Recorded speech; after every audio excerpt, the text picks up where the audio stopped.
बुरा मत मानना मेरे पागल।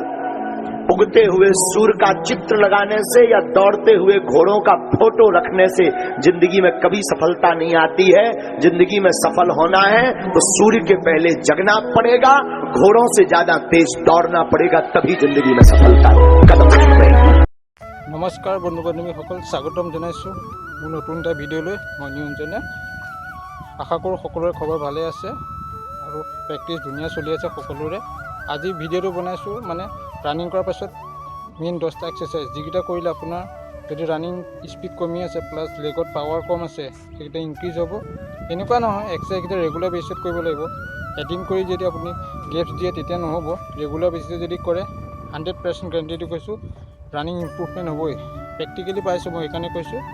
আৰু মানে চাই থাকক কি 10টা মেইন এক্সাৰচাইজ কৰিছোঁ, দেখাই আছোঁ। ঠিক আছে, বলক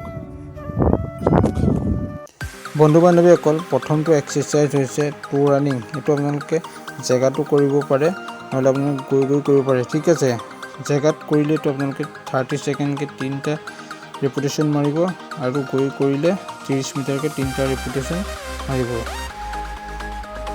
সেকেন্ড এক্সাৰচাইজটো হৈছে টু টাচ। এই এক্সাৰচাইজটো আপোনালোকে 10 বাৰকৈ 3টা ছেট মাৰিব।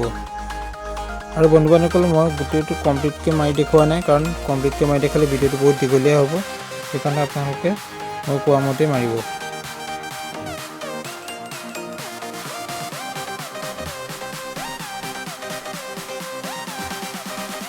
তিন নম্বৰ এক্সাৰচাইজটো হৈছে ট্ৰাক জাম্প। এই এক্সাৰচাইজটো আপোনালোকে 10 বাৰকৈ 3টা ছেট মাৰিব।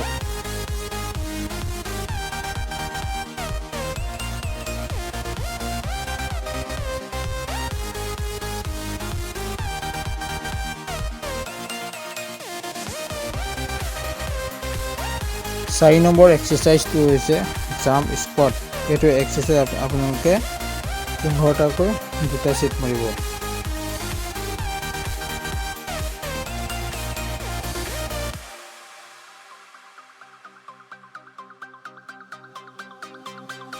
পাঁচ নম্বৰ এক্সাৰচাইজটো হৈছে হাই নি। এইটো এটা বহুত ইম্পৰ্টেণ্ট এক্সাৰচাইজ। এইটো এক্সাৰচাইজ কৰিলে ভৰিত বহুত পাৱাৰ বাঢ়ে। এইটো এক্সাৰচাইজ আপোনালোকে 30 ছেকেণ্ডকৈ 3টা ৰেপিটেশ্যন কৰিব। এইটো এক্সাৰচাইজে লং জাম্পত বহুত সহায় কৰে। 6 নম্বৰ এক্সাৰচাইজটো হৈছে জাম্পিং হাই নি।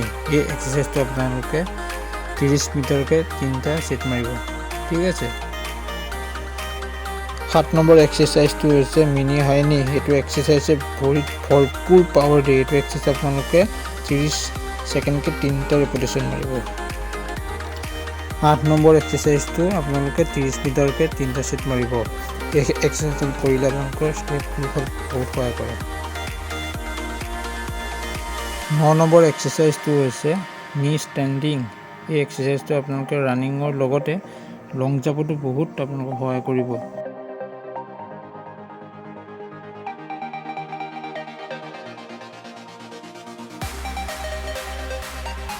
10 নম্বৰ এক্সাৰচাইজটো হৈছে বাট কিক।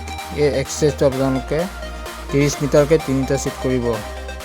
ঠিক আছে বন্ধু বান্ধৱীসকল, এই 10টা এক্সাৰচাইজ কৰাৰ উপৰিও আপোনালোকে আৰু কেইটামান এক্সাৰচাইজ দিছোঁ। এইকেইটা এক্সাৰচাইজ আপোনালোকে ৰানিং কৰাৰ পাছত কৰিব পাৰে। এইকেইটা এক্সাৰচাইজ যদি ৰেগুলাৰ বেচিছত কৰে আপোনালোকৰ ৰানিঙত ইম্প্ৰুভমেণ্ট আপোনালোকে নিশ্চয় পাব। ঠিক আছে। আৰু বন্ধু বান্ধৱীসকল, যদি আপোনালোকৰ ষ্টেপ কম খোল খায় এই এক্সাৰচাইজকেইটা আপোনালোকে কৰিব পাৰে। এই এক্সাৰচাইজকেইটা ষ্টেপ ফুলফত বহুত সহায় কৰিব।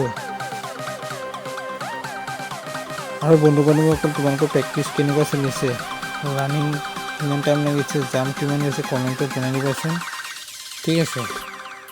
আৰু ভিডিঅ'টো যদি কোনোবা নতুনকৈ চাই আছে তেন্তে চেনেলটো ছাবস্ক্ৰাইব কৰি দিব আৰু ভিডিঅ'টো লাইক কমেণ্ট মাৰি দিবাচোন।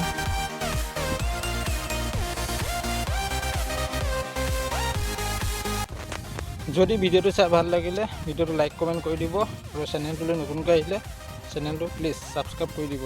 ঠিক আছে, তেতিয়াহ'লে আজিলৈ বাই বাই। নেক্সট ভিডিঅ'ত লগ পাই আছোঁ।